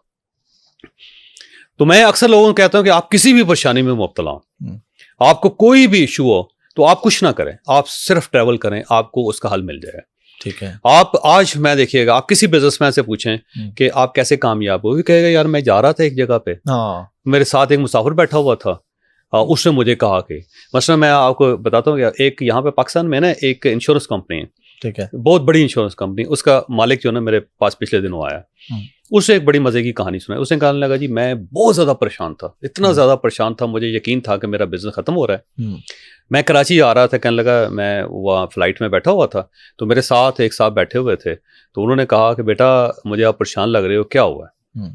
तो मैंने उससे कहा कि अंकल इस तरह कारोबार है, तो उसके अंदर मुझे नुकसान हो गया। तो उसने कहा देखो मैं तुम्हें एक मशवरा देता हूँ, और ये पल्ले बांध लो कि दुनिया में कभी कोई बिजनेसमैन खसारे में नहीं रहता, नुकसान में नहीं होता, ये तुम ज़हन में रख लो। ठीक है। तो उसने कहा जी मैं समझ नहीं आई। कहने लगा मसला फर्ज करो कि तुमने एक प्लॉट लिया हुआ है और आज वो प्लॉट नहीं बिक रहा है, खसारा है ना, तो में से सिर्फ 1 साल होल्ड कर लो, वो 4 गुना कीमत में बिक जाएगा, तो खसारा तो ना हुआ ना। ये सिर्फ कहता है कि ये इस तरह वेव्स बनती हैं, कभी ये नीचे आता है, बस आपने सस्टेन करना है, ठीक है, उसके बाद इसने वेव ने ऊपर जाना ही जाना, ठीक है, और आपने जिंदगी में आगे बढ़ना ही बढ़ना है, तो कारोबार नहीं छोड़ना। ये आपने कहना बड़ी अच्छी बात लगी। तो मैंने उनसे पूछा जी आप क्या करते हो? उन्होंने कहा जी मैं होंडा गाड़ियां बनाता हूँ, शिराजी साहब थे वो, ठीक है। तो ये याद रखें कि ये जो नुस्खा था ना, जिसको उसने कहा कि मैं आज अगर इतनी बड़ी कंपनी चला रहा हूँ तो उस बंदे की वजह से कि उसने बैठे बैठे मुझे कहा था कि अगर बिजनेसमैन हो तो नुकसान नहीं होगा तुम्हें कभी भी, तुम हमेशा फायदे में रहोगे, क्योंकि कोई बिजनेसमैन नुकसान में रहता ही नहीं, हमेशा फायदे में रहता है। तो इसी तरह आप किसी सेहतमंद आदमी से पूछें कि यार आप बीमार थे तो क्या हो, वो बताएगा आपको कि मैं गुजर रहा था किसी जगह से, तो मुझे एक बंदे ने कहा कि यार आप फलां डॉक्टर को ट्राई क्यों नहीं करते, तो मैं उसके पास चला गया, मुझे वहां से अल्लाह ताला ने शिफा दे दी। सर लोगों के रिश्ते अमूमन इसी तरह होते हैं, चलते चलते बहुत सारी ऐसी चीजें होती हैं। कोई भी चीज याद रखिएगा कि सफर के अंदर अल्लाह ताला ने बड़ी बरकत रखी है, और ना रखी होती तो कभी आपसे ना कहता कि मेरी दुनिया को घूम के देखो। तो मैं कहता हूँ कि जी आप जो लर्निंग का जो सबसे बड़ा टूल है वो ट्रैवलिंग है, उसके बाद किताबें आती हैं, फिर उसके बाद तजर्बा आता है, ये उसके बाद चीज़ें सारी। और दुनिया में जितने लोग भी ट्रैवलर थे इंतहाई नालायक आदमी थे, याद रखिएगा, लेकिन दुनिया आज तक उनके नाम को, इब्ने बतूता जो है बड़ा धान पान सा छोटा सा आदमी था, वो नालायक आदमी था, वो अपने तांजा शहर में वो सर्वाइव नहीं कर पाता था, लेकिन वो वहाँ से निकल गया। आज दुनिया आज तक उसको याद रखे, 800 साल हो गए उसको। मार्को पोलो देखें, वो अपना नाकाम था वेनिस के अंदर, आज तक दुनिया ने उसको याद रखा हुआ है। तो अगर आप ट्रैवल करते हैं तो आपको एक सॉल्यूशंस मिलते हैं, दूसरा आपका नॉलेज बेस पर बहुत बढ़ता है। तो अब ये रह गया आपका सवाल, ये कि हम ऐसे मुल्कों में क्यों लेके जाते हैं, यहाँ हिस्ट्री है, यहाँ पे हिस्ट्री है। अच्छा, 4 किस्म के मुल्क होते हैं दुनिया में, याद रखिएगा। एक वो मुल्क होते हैं जिनके अंदर हिस्ट्री होती है, ये जो आपने जॉर्डन का जिक्र किया, आपने इजिप्ट का जिक्र किया, आपने टर्की का जिक्र किया, आपने सीरिया का जिक्र किया, ये वो लोग हैं, ये वो सारे मुल्क हैं जिनमें हिस्ट्री है। ठीक है। तो अगर आपने हिस्ट्री देखनी है तो ऐसे मुल्कों में जाएं, फिर आप हिस्ट्री को अंडरस्टैंड कर जाएंगे। दूसरे वो मुल्क होते हैं कि जिनके अंदर कल्चर होता है। तो अगर आपने कल्चर देखना है तो आपको पेरिस जाना चाहिए, आपको इस्तांबुल जाना चाहिए, आपको फ्रैंकफर्ट जाना चाहिए, आपको न्यूयॉर्क जाना चाहिए, इटली है, आपको अमेरिका में कुछ कल्चर अगर आपने देखना है, कुछ कल्चरल सेंटर हैं दुनिया के। तो दूसरे कुछ मुल्क ऐसे होते हैं जो कल्चरल सेंटर होते हैं। तो कल्चर को लर्न करने के लिए आपको लैंग्वेज को, लिटरेचर को वहाँ पे आपको जाना चाहिए। कुछ ऐसे मुल्क होते हैं जिनका इंफ्रास्ट्रक्चर बड़ा ज़बरदस्त होता है। ठीक है। तो अगर आपने इंफ्रास्ट्रक्चर अगर आपने देखना है तो आपको जापान जाना चाहिए, टोक्यो जाना चाहिए। उन्होंने एक ऐसी ट्रेन बना ली जो मैग्नेट से चलती है, कि वो एक ट्यूब है जिसके एक साइड पे मैग्नेट है, तो मैग्नेट उस पूरी ट्रेन को खींच लेता है। ठीक है। तो अब आपको कोई इलेक्ट्रिसिटी नहीं चाहिए, आपको फ्यूल चाहिए नहीं, सारा पूरी ट्रेन जो है वो ये फोर्स उस मैग्नेट से, बस वो मैग्नेट से, कि मैग्नेट है वो ट्रेन को खींच रहा है ट्यूब के अंदर, और दूसरी साइड में मैग्नेट है वो खींच रहा है। तो वो आपको बगैर फ्यूल के, बगैर डीजल के, बगैर करंट के, बगैर बिजली के आपने एक ऐसी ट्रेन बना ली है जो देखो। तो अगर आपने इंफ्रास्ट्रक्चर सीखना देखना है तो आपको जापान जाना चाहिए। अमेरिका बड़ा ज़बरदस्त है, दुनिया में सबसे बड़ी हाईवे जो है अमेरिका के अंदर है, 45,000 किलोमीटर लंबी। अलास्का को कनेक्ट किया हुआ है उन्होंने होनोलुलु से, बल्कि पूरे लैटिन अमेरिका से। तो उससे आप अंदाजा लगाएं कि कितनी 45,000 किलोमीटर लंबी सड़क जो है, इंफ्रास्ट्रक्चर है ज़रा। बिल्कुल। इसी तरह ये कम्युनिकेशन जो है, फ़ोन कम्युनिकेशन जो है, चाइना नंबर 1 है। तो चाइना के किसी पार्ट में चले जाएं, आपका फ़ोन डेड नहीं होगा, बल्कि वो आप उस पर बात कर सकते हैं। तो ये जो इंफ्रास्ट्रक्चर है उसमें आप चाइना जा सकते हैं, जापान जा सकते हैं, अमेरिका जा सकते हैं।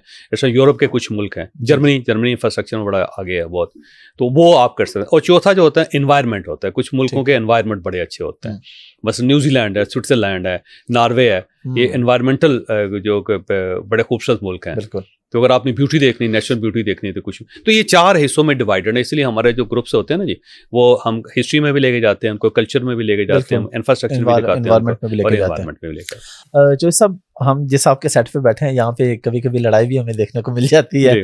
और ये ऐसा क्यों होता है कि मेरे ख्याल है अगर हम उठा के देखें तो सबसे ज्यादा लड़ाइयाँ शायद नहीं अच्छा दो लड़ाइयाँ, दो है लड़ाइयाँ जी, लेकिन वो बहुत बहुत वायरल गई। तो ये क्या वजह होती है? कोई ऐसा कंट्रोल सिस्टम नहीं होता कि बंदा कोई मतलब क्या यहाँ पे कोई वो वाटर कैनन रख लें? क्या रखें आप बताएं बस। हाँ, बात तो ठीक है। हाँ, एक या तो वाटर कैनन लगा लेते हैं पीछे, जब देखा कि गर्मी हो रही है तो शुरू करके चला दिया, हाँ चला दिया उसका, या फिर क्लाशनिकोव रख लेते हैं यहाँ पे, या फिर एक बटन दबाते हैं या बंदा गायब नीचे। मतलब क्या करें? अब आप और मैं बैठे हुए हैं ना, अगर आप फ्लेयर अप हो जाते हैं तो दुनिया में कोई ऐसी मशीन है जो मुझे पहले बता देगी कि नहीं नहीं नहीं नहीं खतरनाक हो रहा है, खतरनाक हो रहा है, अभी ये मौका मारेगा मारेगा मारेगा, दुनिया में कोई तरीका है तो मुझे बता दें। यूएन में एक वाकया हुआ था कि रशियन प्रेसिडेंट थे और उन्होंने पोडियम के ऊपर जूता मार दिया था। वो जूता मार दिया था, अपना जूता उतारा उन्होंने, और जहाँ पे वो खिताब करते हैं आपने देखा होगा पीछे मार्बल लगा हुआ है और उसके आगे वो सारे हैं। और हमारे भी जो इमरान खान साहब थे, नवाज शरीफ साहब, बड़ा प्राइड लेते हैं कि हमने वहाँ जाके फ़लस्तीन की बात की, खिताब किया। वहाँ पे USSR था उस वक्त, रशिया, उनके प्रेसिडेंट ने जूता उतार के वहाँ पे मार दिया। तो अब मुझे बताएं, अगर कोई मशीन होती तो उनको पहले बता देते सबको कि जूता मारने लगा, पकड़ो इसको सर। तो ये कोई ऐसा मैकेनिज्म नहीं है। बाकी रहेगी लड़ाइयाँ जी, तो मैं 16 साल से मुसलसल प्रोग्राम कर रहा हूँ। तो 16 साल से अगर प्रोग्राम होंगे वो 3,000 और पता नहीं 70 के करीब प्रोग्राम हो गए, उसमें सिर्फ 2 इंसिडेंट वैसे हुए हैं। तो आप इन 2 इंसिडेंट्स की बुनियाद पे ये नहीं कह सकते कि जी इनके अंदर हर प्रोग्राम के अंदर लड़ाई होती है। ये तो कोई बात नहीं है। अगर सड़क के ऊपर 2 एक्सीडेंट हो गए हैं तो आप ये कहेंगे सड़क की बड़ी मनहूस है, बड़ी मनहूस है, रोजाना वहाँ से 1 लाख गाड़ियाँ रोजाना वहाँ से गुजरती हैं। बाकी दूसरा एक और भी है इस जवाब, जो लोग ये कहते हैं, मैं उनको कहता हूँ कि यार ये देखो, इस प्रोग्राम को छोड़ो, आप सिर्फ पिछले 10 साल की लड़ाइयाँ देख लो। उन लड़ाइयों में सिर्फ पीटीआई के लोग क्यों लड़ते हैं? अच्छा सवाल है ना। ठीक है कि आप नईमुल हक साहब ने एक गिलास मार दिया, नईमुल हक साहब पीटीआई, फिर नईमुल हक साहब ने दूसरे शो में जाके थप्पड़ मार दिया, नईमुल हक पीटीआई। ठीक है, मुराद सईद साहब जो है इफ्तिखार मोहम्मद चौधरी साहब के साहबजादे के गले पड़ गए, उन्होंने को गिरबान से पकड़ लिया, मुराद सईद साहब पीटीआई। उसके बाद फरदौस आशिक अवान साहबा ने यहाँ पे मंदोखेल साहब जो है उनको थप्पड़ मार दिया, और वो पीटीआई उस वक्त तो तर्जुमान थी पंजाब गवर्नमेंट की। उसके बाद मरवत साहब ने मुक्का मार दिया अफनान साहब को पीटीआई। तो अब सवाल ये है कि सिर्फ पीटीआई क्यों करती है? इस सवाल के जवाब तो वही देंगे, आप भी देना। नहीं, मेरा पीटीआई से तो कोई ताल्लुक नहीं है।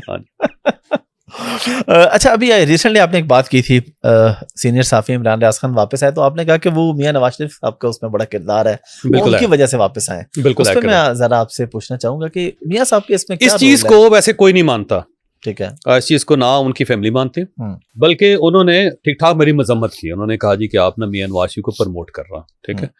और उसके बाद बाकी लोग भी समझते हैं कि नवाज शरीफ को मैंने उन सबसे कहा कि देखें, मैं आपसे नहीं कह रहा कि आप मियां नवाज शरीफ का शुक्रिया अदा करें, मैं आपसे ये नहीं कह रहा कि आप उनको मुबारकबाद पेश कर दें, या जो आपका मौक़िफ़ है उनके बारे में आप उसको तब्दील करें। मैं बिल्कुल नहीं कह रहा, आप अपने मौक़िफ़ पे चलें। आप उनको बुरा भला कहते हैं, करते हैं सारा। बाकी जो चीज़ है इमरान रियाज की मदद, वो दो बंदे जो हैं वो उस चीज़ के हैं कि उन्होंने नवाज शरीफ को कहा और नवाज शरीफ ने उनका भरम रखा और नवाज शरीफ ने उसकी सिफारिश की, इसमें कोई शक नहीं। लेकिन इसका क्रेडिट ना नून लीग ले रही, ना नवाज शरीफ ले रहा, ना कोई और ले रहा। लेकिन जो बात एक फैक्ट है वो फैक्ट है कि नवाज शरीफ ने वजन टाला अपना और उसके बाद वो रिहा हुआ, ये बात 100% दुरुस्त है। तो जिन लोगों के कहने पे उस मियां नवाज शरीफ ने ये किया, मेरा ख्याल है उन लोगों को उस बंदे का शुक्रिया अदा करना चाहिए। तो हम लोग शुक्रिया अदा कर रहे हैं। हम इमरान रियाज से बिल्कुल नहीं कहेंगे कि वो अपना मौका बदले या मियां नवाज शरीफ का शुक्रिया अदा करे या उनकी मजम्मत करनी बंद करे, बिल्कुल नहीं। उनका अपना मौका जारी रखें। लेकिन जिन लोगों ने इसमें पार्ट अदा किया है, मेरा ख्याल ये है कि उन सब का हक बनता है कि उन्हें मियां नवाज शरीफ का शुक्रिया अदा करना चाहिए इस मामले में। वैसे यहाँ पे मियां साहब को क्या जरूरत थी सिफारिश करने की, या आपको क्या लगता है कि किस बेस पे वो? जर्नलिस्टों ने कहा जी उनसे, जर्नलिस्टों ने कहा, अच्छा, जर्नलिस्टों उन्होंने कहा इंसानी हमदर्दी है और आप इस वक्त कर सकते हैं क्योंकि आप इस पोजीशन में हैं कि आपकी बात टाली नहीं जाएगी। तो मियां नवाज शरीफ ने उसके बाद किया। ये बात फैक्ट है कि उसने वाकई किया था और 10 मिनट तक लगा रहा और उसने कहा कि नहीं जाती, और उसने अगर कोई जुर्म किया है तो आप उसको अदालत में पेश करें। लेकिन इस तरह बंदे का गायब हो जाना वो ठीक नहीं, प्रॉपर होने की, और ये बात फैक्ट है। आपका फेवरेट कॉलम कौन सा है? इतने कॉलम लिखे आपने जिस पे आपको बिल्कुल ऐसे जैसे आप अपनी माँ से पूछेंगे आपका फेवरेट बच्चा कौन सा। नहीं, मैं इसको दूसरी तरफ रिलेट कर रहा हूँ जरा। आपका मैंने वो कॉलम पढ़ा था जो मदीना मुनव्वरा वाला, कि आप वो दरवाजे पे जाके खड़े हो, कि मैं इस हवाले से आपसे पूछना चाह रहा हूँ, कोई ऐसा कॉलम जिसने आपको भी बहुत गमगीन कर दिया हो या बहुत खुश कर दिया हो? नहीं, कोई भी नहीं जी। अच्छा, मैं आपसे ही कह रहा हूँ, अगर आप इमोशनल हो जाएंगे एक कॉलम लिखते हो तो लिख तो नहीं सकेंगे आप, बिल्कुल। मैंने बोलते बोलते अगर आप इमोशनल हो जाते हैं तो बात तो खत्म हो जाएगी, बात खत्म हो जाती है। हाँ, ये इमोशनल सुनने वाले नहीं होना होता है, बोलने वाले नहीं होना होता, इमोशनल पढ़ने वाले नहीं होना होता है, लिखने वाले नहीं होना होता। लिखने वाला तो बड़ा होशो आवाज के साथ लिखेगा। इसलिए याद रखिएगा, जितने लोग मजाक लिखते हैं वो खुद इंतहाई सीरियस होता है, क्योंकि उसकी वजह ये होता है कि आप संजीदा होंगे तो आप एक बहुत अच्छा मजाक क्रिएट कर सकें। अगर आप खुद ही हंस रहे हैं, कहते हैं जी मैं आपको लतीफ़ा सुनाता हूँ, हा हा हा हा हा हा, मेरी बात सुने, हा हा हा, तो दूसरे ने क्या हंसना? क्योंकि आप तो लतीफ़ा सुनाने की पोजीशन में नहीं। तो जो लोग पढ़ के जज्बाती हो रहे होते हैं तो उसका हरगिज़ ये मतलब नहीं है कि जिसने लिखा है वो भी जज्बाती था, नहीं, उसने जज्बात क्रिएट किया। उसका कमाल ये है कि उसने वो जज्बात जो फील कर रहा था उसने सारे उसके अंदर रिफ्लेक्ट कर दिए, आप पढ़ के उसको इमोशनल हुए। तो दूसरा कॉलम ये है कि अगर देखिए आप सब है, अगर आज के कॉलम को मैं समझूंगा कि सब स्टैंडर्ड है तो फिर मुझे लिखना बंद कर देना चाहिए। तो जब तक लिखता रहूंगा मेरे लिए तो हर कॉलम इंपॉर्टेंट है। और आपको नहीं लगता डिजिटल मीडिया, सोशल मीडिया की वजह से कॉलम की ऑडियंस या अखबार की ऑडियंस कम हुई है, या इसकी वजह से सहाफत को कोई नुकसान पहुंचा है? जो असल सहाफत है, नहीं, सहाफत को कोई नुकसान नहीं, कोई सहाफत को नुकसान है। रीशेप हुई है ना जी, अब बढ़ रही है ना चीजें। अगर आप 100 साल पीछे चले जाएं तो गाड़ियां किस किस्म की थी, आगे से स्टार्ट होती थी, तो ऐसे एक ना जैक सा था लगा घुर करके ना, सारा दिन लगे रहते थे, उसके बाद स्टार्ट होती थी, पूरा मोहल्ला कहता ओ चल गई, ठीक है। और उसके अंदर आपको बंदे को हटाने के लिए ना खिड़की खोल के कहते ओ साइड पे हो, गड्डी आ रही सारी, है ना। उसके कोई सिग्नल नहीं होते थे, कोई वो इशारे नहीं होते थे, उसके हारन नहीं होते थे उसके साथ। दूसरा ये है कि मुश्किल सारा दिन चलने के बाद 10 किलोमीटर सफर तय करती थी। तो आज वो गाड़ी कितनी मॉडर्न हो गई सारे, अब वो इलेक्ट्रिक कार हो गई है, बल्कि ऐसी कार्स भी हो गई हैं कि जो सोलर एनर्जी से चल रही हैं। ऐसा ही है ना सर? जी जी बिल्कुल। तो जब वो चीज़ें रीशेप हो रही हैं, आगे बढ़ रही हैं, तो जर्नलिज्म के अंदर भी है कि पहले लोग वो एक धूतू लेके बोलते थे कि ले जी आज की ताज़ा खबर सुने। आपको पता है न्यूज़पेपर रीडर होते थे, न्यूज़पेपर रीडर्स होते हैं। इस पर बड़ी मजेदार फिल्म बनी हुई है एक। अच्छा, हॉलीवुड की फिल्म है, बड़ी अच्छी, न्यूज़पेपर रीडर नाम है उसका, ठीक है। तो जो न्यूज़पेपर रीडर होते थे ना, न्यूज़पेपर रीडर ये करते थे कि एक अखबार खरीदते थे, और ख़रीदने के बाद मोहल्ले में चले जाते थे, लोगों को बिठा के ना अखबार पढ़ते थे उनके सामने, और फिर सब लोग चंदा इकट्ठा करके पैसे देते थे उसको। ये पैसा अखबार इसलिए था कि वो जो पढ़ते थे ना लोग, वो उससे एक पैसा लेते थे उससे, तो इसलिए उनका नाम भी उन्होंने एक पैसा रखा था, ये पैसा अखबार। तो न्यूज़पेपर रीडर्स होते थे, और दूसरा ये मनादी करने वाले लोग होते थे। फिर उसके बाद लोगों का लिटरेसी रेट बढ़ गया, तो उन्होंने अखबार पढ़ना शुरू कर दिया। फिर ये समझा जाता था कि जो बंदा अखबार में काम कर रहा है वो बड़ा मुछंदर किस्म का सहाफ़ी है। लेकिन उसके बाद रेडियो आ गया, तो रेडियो के बाद अखबार ख़त्म नहीं हुआ, बल्कि वो थोड़ा सा रीशेप हुआ, ज़रा बेहतर हो। उसके बाद टेलीविज़न आ गया बेहतर, अब सोशल मीडिया आ गया। तो ये जो है ना मीडियम बदल रहे हैं, बल्कि बेहतर हो रहे हैं पहले से ज़्यादा। नुकसान कोई नहीं होता जी, या तो अखबार बंद हो गए हो दुनिया में, या किताबें छपना बंद हो गई हो, बल्कि दुनिया में पहले ज़्यादा किताबें छप रही हैं। आप 10 साल पहले 15 साल पीछे जाके चेक कर लें और आज चेक कर लें, वो उसमें ज़मीन आसमान का फ़र्क है। या रेडियो बंद हो गया हो, रेडियो तो FM हो गया हो, अब ज़्यादा बेहतर हो गया हो उसमें। और या फिर टेलीविज़न बंद हो गया, सोचो टेलीविज़न तो पहले से ज़्यादा बेहतर हो गया, बल्कि कुछ ऐसे अननेसेसरली जो चैनल्स होते हैं जो जिसकी इतनी यूटिलिटी नहीं होती, वो बंद हो रहे हैं। बाकी जो प्रॉपर मीडिया है वो पहले ज़्यादा बेहतर हो रहा है। अब सोशल मीडिया जो है उससे भी आगे जाएगी दुनिया। तो एक कदम बढ़ने से पिछले कदम खत्म नहीं हो जाते। सोशल मीडिया आप भी कर रहे हैं माशाल्लाह, तो सबसे पहले स्टार्ट किया था। जी बिल्कुल।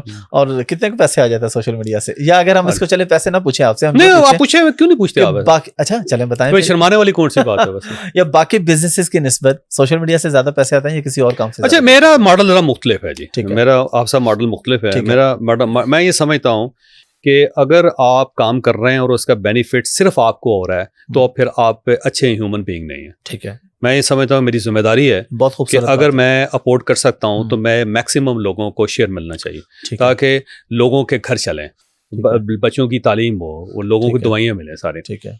तो बहुत सारे ऐसे प्लेटफॉर्म है, मसलन जो हमने वेबसाइट बनाई थी, जो सबसे पहले जिसने बड़ा इसमें पाकिस्तान में तहलका मचाया था सारा, बल्कि आपको पता है कि जो हमारी ये जो जावेद CH थी, उसने पाकिस्तान में एलेक्सा पे इसको गूगल को बीट कर दिया था। अच्छा।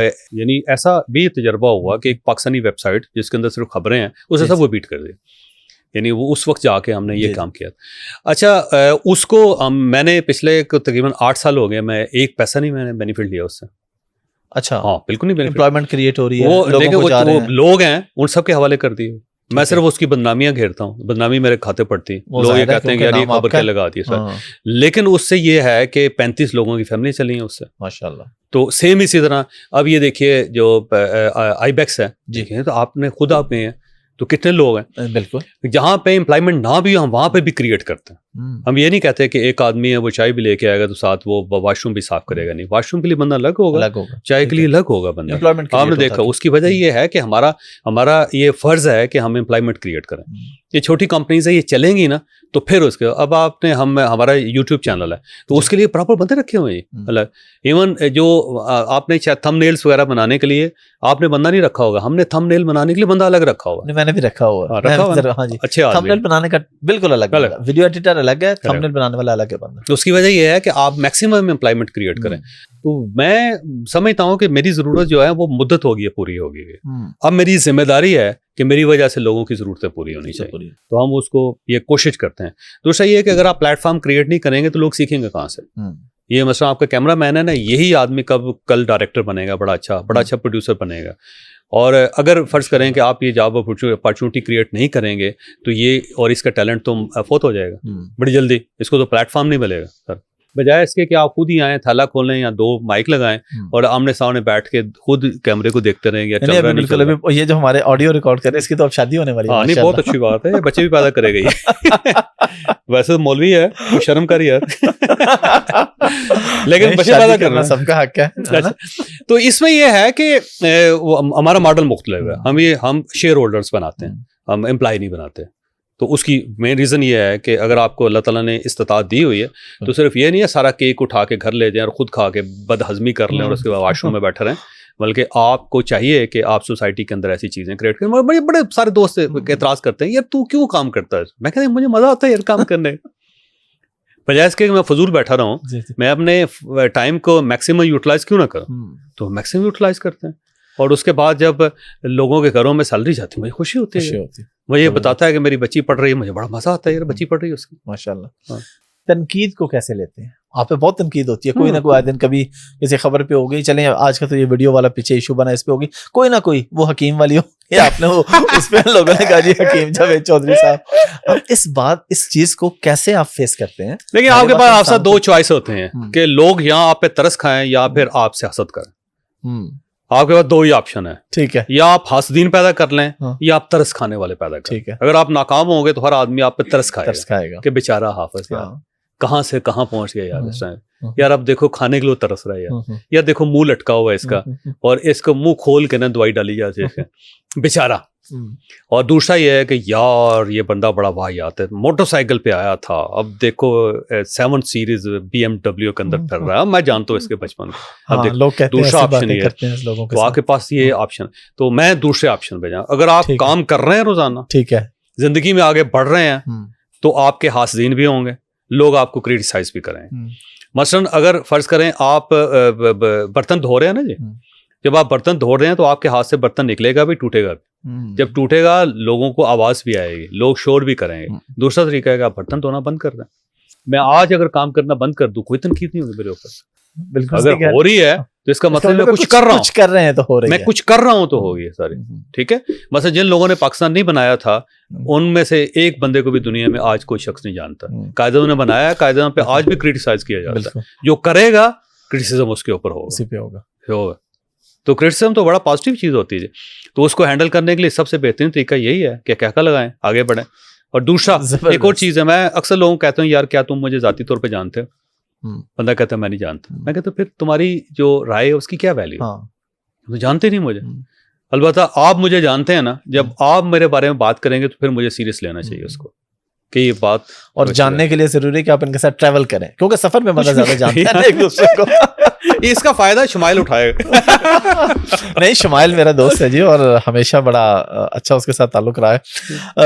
आपने बच्चों का जिक्र किया तो शादी का भी कुछ बताइए। आपकी शादी कब की थी और लव मैरिज थी कि अरेंज मैरिज? नहीं, बिल्कुल शादी थी जैसे होती है जी, वैसे अरेंज मैरिज थी। अरेंज मैरिज थी। मैंने अपनी बेगम को नहीं देखा हुआ था, बेगम ने मुझे नहीं देखा हुआ था, शायद शादी भी इसलिए हो गई। तो वाले साहब हमारे बड़े तगड़े थे जी माशाल्लाह। मैं जब MA में था ना तो मुझे पकड़ के नीचे लिटा के फेंटा लगा लेता था, इतना तगड़ा होता। अब्बा जी बड़ी मार खाई बड़ी, तौबा। आखिरी वक्त तक, आखिरी वक्त जब आखिरी मरतबा अस्पताल लेके जा रहा हूँ, तेरी ऐसी तैसी। तो अच्छा वो उसका ये था कि मेरे वाले साहब बड़े तगड़े थे जी, फैसले उन्हीं के होते थे।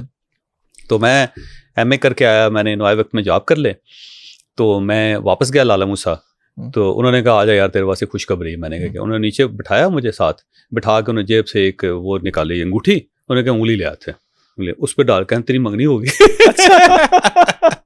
एक्चुअली ऐसा हुआ। अच्छा, एक्चुअली ऐसा हुआ। और किस सन की बात है ये? 1992 में जी। 92 में जब पाकिस्तान वर्ल्ड कप जीता, जब खान साहब वर्ल्ड कप लेके आए, उसका ये उसी का शाखसान है। लेकिन याद रखिएगा कि एक चीज जो मैंने लर्न किया है कि दुनिया में सबसे ज्यादा जो मुखलिस रिश्ता होता है ना, वो आपके वालिदैन होते हैं। बिल्कुल, दुनिया में कोई वालिद कोई वालदा आपके लिए गलत फैसला नहीं कर सकते। बिल्कुल, और मैंने इसको बहुत जल्दी अंडरस्टैंड कर लिया था। लिहाजा मेरे जो वालिदैन ने फैसला किया था, मैं आज भी उस फैसले पे शुक्र अदा करता हूँ अल्लाह ताला का, और उनका शुक्रिया अदा करता हूँ माशाअल्लाह। तो मेरा बल्कि सब सुनने वालों से ये मशवरा है उनको कि अपने वालिदैन के मशवरे को सही माने, क्योंकि सबसे ज्यादा मुखलिस वही है आपका। आप उनके अलावा कोई बंदा मुखलिस आपसे हो नहीं सकता, क्योंकि आप उनके वजूद का हिस्सा हैं। ये बिल्कुल ऐसे है जैसे मैं इस हाथ से नफरत करूं, जबकि मेरे वजूद का हिस्सा है। तो माँ ने तो आपको पैदा किया हुआ है, तो आपके बारे में गलत कैसे सोच सकते? और बाप ने आपको पाला हुआ है, तो वो आपके बारे में गलत कैसे सोच सकते? बिल्कुल। बच्चे कितने आपके? मेरे 5 बच्चे हैं जी, 2 बेटे हैं जी बड़े। अच्छा, और 3 बेटियां माशाल्लाह। और बेटे दोनों इसी बिजनेस में हैं? नहीं, जो फाइज है ना, जो बड़ा बेटा है जी, वो इसमें है सोशल मीडिया का, वो बल्कि गूगल को लेके आया था पाकिस्तान में। उसके बाद गूगल प्रोडक्ट थी, फिर फेसबुक को लेके आया पाकिस्तान, और फेसबुक का ट्रेनर है, अमेरिका में जाकर ट्रेनिंग देता है। उनके कोई वर्ल्ड लेवल पे मेरे 200 ट्रेनर थे, उसमें एक ट्रेनर वो भी है माशाल्लाह। वो उनको नहीं आप इस तरफ लेके आए, उनका शौक नहीं था? मैंने अपने दोनों बेटों को ना 13 साल की उम्र में काम स्टार्ट किया था, बल्कि आप शुमाइल आपको बताता भी होगा। जी जी, 13 साल की उम्र में। फाइज को भी मैंने 13 साल में जब स्टूडेंट था, और फिर मैंने कहा था ग्रेजुएशन से ज्यादा अपने तालीम हासिल नहीं करने, तो ग्रेजुएशन पे दोनों की तालीम रुकवा के अब फाइज डिग्री लेने के लिए यूके गया हुआ, क्योंकि उसकी डिग्री रहती 10 साल बाद। पहले काम किया, बिजनेस पहले काम किया, बल्कि बिजनेस में ये था कि जब उसने बिजनेस स्टार्ट किया तो उसके क्लास फेलोज उसके पास काम करते हैं, उसके टीचर्स उसके पास काम करते थे। उससे आप अंदाजा लगाएं। और इस्माइल भी इसके टीचर्स आके इससे पूछते रहते हैं कि यार को तरीका बताओ कि हमको बिजनेस करना चाहते हैं। उसकी वजह यह है कि जब 13 साल की उम्र में काम करना स्टार्ट किया और जब ये 26 साल के हुए तो 13 साल का एक्सपीरियंस था जितना इन्होंने नाकाम होना था, बार बार ये नाकाम हो गए। उसके बाद फिर इन्होंने तो बेटों को मैंने बहुत जल्दी काम स्टार्ट किया और उसके बाद फिर मैंने कहा कि अब आपको अपनी रेलिवेंट फील्ड में मास्टर करना चाहिए। तो इस्माइल जो है ना वो टूरिज्म में करेगा मास्टर। अच्छा माशाल्लाह। पहले तो आप इस चीज के कायल हैं कि डिग्री जो है उस पे बहुत ज्यादा पहले फोकस नहीं करना चाहिए। डिग्री का नहीं फायदा, कोई साथ काम करना चाहिए, डिग्री कोई फायदा नहीं। बल्कि ये मैं हार्वर्ड यूनिवर्सिटी का पढ़ रहा था कि हार्वर्ड यूनिवर्सिटी ने डिक्लेयर किया कि जो हमारी डिग्री है यानी दुनिया की सबसे बड़ी यूनिवर्सिटी जो है उसकी जो डिग्री है उन्होंने कहा जी इसकी जो वैल्यू है सिर्फ 2.5 साल, 2.5 साल के बाद ये यूजलेस है, कागज का टुकड़ा है सिर्फ, क्योंकि हर चीज चेंज हो जाती है। हर चीज चेंज हो जाती है, बिल्कुल। तो अगर आप सिर्फ डिग्री लेके आएंगे तो आप मार्केट के अंदर कोई कमाल नहीं कर सकेंगे। तो सबसे पहले आपको साबित करना चाहिए मार्केट में कि मैं अहल हूँ, फिर उसके बाद आपको रेलिवेंट फील्ड कोई ना कोई स्किल आपके पास होनी चाहिए, फिर रेलिवेंट फील्ड में लेना। बिल्कुल।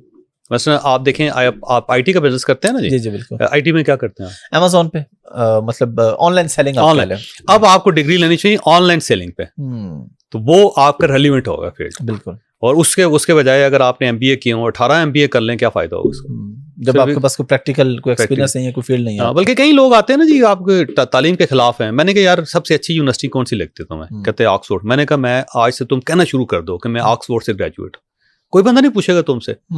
कोई शख्स भी डिग्री यहाँ पे लगा के नहीं फिर रहा। हाँ जी बिल्कुल। मुझे कहोगे मैं तुम्हें डिग्री देता हूँ ऑक्सफोर्ड यूनिवर्सिटी की दीवार पे लगा लो। अगर सिर्फ इतना मसला है तो उसके लिए 6 साल खपने की क्या जरूरत है यार? लगा दो ठप्पा और उसके बाद आप अपना काम स्टार्ट करो, क्योंकि काम इंसान का जो है ना सब कुछ है। वो बताता ये तालीम जो है ये बेसिकली ये भी एक बिजनेस है, ये प्योर बिजनेस है। बिल्कुल। आप किसी यूनिवर्सिटी में चले, इंटरनेशनल यूनिवर्सिटी, पता चलता है कि उनका जो एंडोमेंट फंड है वो $100 बिलियन का। तो $100 बिलियन कहाँ से आ गया भाई? आपसे कमाया हुआ है, फीसिस लेके ही है तो बिजनेस है। तो शादी आपकी एक ही है? शादी एक ही जी मेरी। अच्छा, कोई दूसरी शादी का कभी मैं वो वैसे तो हर मर्द बड़ा खबीस होता है वो कुल तक उसे यही उम्मीद होती है कि दूसरी शादी हो जाएगी। मरने के 3 दिन बाद तक ना अच्छा यही उम्मीद लगा के बैठा होता है कि कहीं ना कहीं किसी न किसी औरत का नसीब फूटेगा।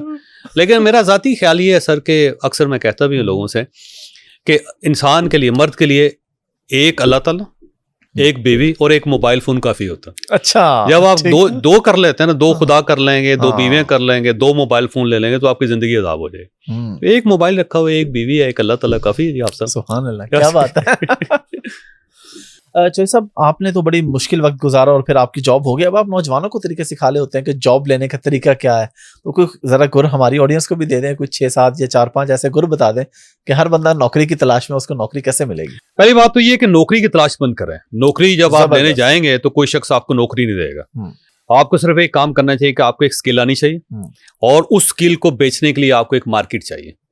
अगर फर्ज कर लें कि आप ये समझते हैं कि आपको लिखना आता है, ठीक है, तो आपने 4-5 साल प्रैक्टिस कर ली उसकी। ठीक है। प्रैक्टिस करने के बाद किसी अखबार में जाएं और उनसे कहें कि सर मैं लिखने का काम मुझे आता है, तो आप मुझे टेस्ट कर लें, तो मैं आपसे नौकरी नहीं मांग रहा, मैं आपके पास फ्री ऑफ कॉस्ट काम कर रहा हूँ, आपने मुझे कोई तनख्वाह नहीं देनी। ठीक है। तो मुझे आप सिर्फ 1 महीने, 2 महीने, 3 महीने जो है ना, आप मुझे वैसे रख लें। ठीक है। तो इसके लिए मेरा नहीं ख्याल कि दुनिया में कोई इदारा इनकार करेगा। वो कहेगा आ जाओ यार, हमारा क्या, यहाँ बैठो और काम स्टार्ट करो। ठीक है। अगर स्किल होगी तो मेरा ख्याल है 10-15 दिनों के अंदर अंदर वो आपको कहेंगे कि आ जा बेटा, खुद ही कहेंगे। बिल्कुल सही कह रहे हैं। ये जब हम नौकरी लेने जाते हैं ना तो दूसरे को लगता है कि फाइनेंशियल बर्डन आ रहा है और इसको पता नहीं काम आता है या नहीं आता। तो जब आपको कॉन्फिडेंस है अपने ऊपर तो आप फ्री काम करें, क्योंकि मैंने भी फ्री काम किए हैं बहुत ज्यादा जिंदगी में। ये जितने आप सेशंस की बात करें, देखे पाकिस्तान में सबसे महंगा ट्रेनर रूम है जी जी, और पहले फ्री काम किया जी सारा। उन्होंने कहा यार फ्री ट्रेनिंग करवाओ, कि मार्केट बन गई, लोगों को पता चला नहीं यार ये काम तो इसको आता है सर। तो आपने फ्री काम करना है, तो कोई भी काम करना है स्किल डेवलप करें पहले। ठीक है। और उस स्किल पे आपको कॉन्फिडेंस होना चाहिए। ठीक है, कि अब मैं बहुत एक्सीलेंट हो गया हूं इसके अंदर। ठीक है। ठीक है। उसके बाद किसी कंपनी में जाएं, ऑर्गेनाइजेशन में जाएं, जाके उनसे कहें जी कि मैं ये काम करना चाहता हूं, मैं आपसे कोई डिमांड नहीं कर रहा, मुझे सिर्फ आप टेस्ट करें। ठीक है। मेरा नहीं ख्याल कि दुनिया में कोई शख्स आपको इनकार करे। बिल्कुल। और अगर वो इनकार कर भी दे तो उन्हें कहे जी आप ही का अदारा है, काम मैंने आपके पास करना है, मैं रोज आ जाया करूंगा, आप रोज मुझे धक्का दे के वापस भेज दिया करें, मैं अगले दिन फिर आ जाऊँ। पर आप रोज जाना शुरू कर दें वहां पे, ऐसे बतीसी निकाल कर उनको देखें, वो कहे दफा हो जाए, अगले दिन फिर आ जाए। अल्टीमेटली दूसरा ह्यूमन बीइंग है, याद रखिए यहाँ पे। तो आप बार बार दुआ करके अल्लाह ताला को राजी कर लेते हैं।